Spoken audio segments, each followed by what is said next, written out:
Welcome students to grey matter enhancer. দশম শ্রেণী জীবন বিজ্ঞানের আজকে আবার কিছু নতুন প্রশ্ন নিয়ে চলে এসেছি।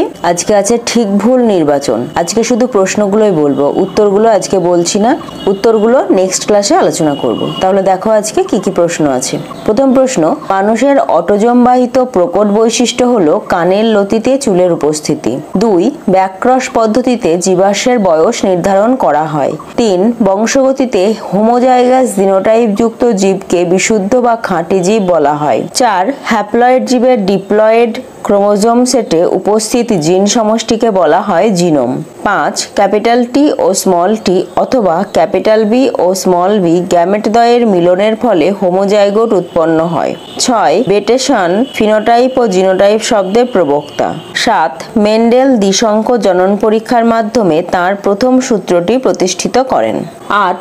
একটি হেটেরোজাইগাস লম্বা মটর উদ্ভিদের সঙ্গে একটি হোমোজাইগাস লম্বা মটর উদ্ভিদের সংকরায়ন ঘটানো হলে হোমোজাইগাস লম্বা মটর উদ্ভিদ পাওয়া যাবে 75%। 9. মেন্ডেল মটর গাছের একসংখ্য জনন পরীক্ষায় প্রথম অপত্যজনুতে 75% বিশুদ্ধ মটর গাছ পেয়েছিলেন। 10. মেন্ডেল নির্বাচিত মটর গাছগুলি সব খাঁটি চরিত্রের ছিল। 11. মেন্ডেলের দ্বিসংখ্য জনন পরীক্ষায় দুটি সংকর হলুদ গোল বীজযুক্ত মটর উদ্ভিদের মধ্যে সংকরায়ন হলে F2 জনুতে সবুজ কুঞ্চিত বীজযুক্ত উদ্ভিদের জিনোটাইপ হবে Y, স্মল আর। 12 নম্বর প্রশ্ন, পিতামাতার চেয়ে সংকর জাতের উৎকৃষ্টতাকে বলে হেটেরোসিস। 13. টেস্ট ক্রস দ্বারা অজানা জীবের জিনোটাইপ নির্ণয় করা হয়। 14. প্রকট বৈশিষ্ট্য হেটেরোজাইগাস বা হোমোজাইগাস উভয় অবস্থাতে প্রকাশ পায়। 15.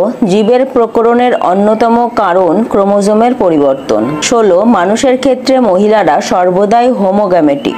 17. জবা ফুলে অসম্পূর্ণ প্রকটতা দেখা যায়। 18. TDF হলো টেস্টিস ডিটারমিনিং ফ্যাক্টর জিন।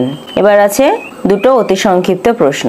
19 নম্বর, থ্যালাসেমিয়া রোগের জন্য দায়ী জিন মানুষের কোন ধরনের ক্রোমোজোম বহন করে? আর 20 এবং আজকের লাস্ট প্রশ্ন, বিটা থ্যালাসেমিয়া কাকে বলে? তাহলে আজকের ক্লাস এই পর্যন্তই। আবার দেখা হবে পরের ক্লাসে এই প্রশ্নের উত্তর নিয়ে।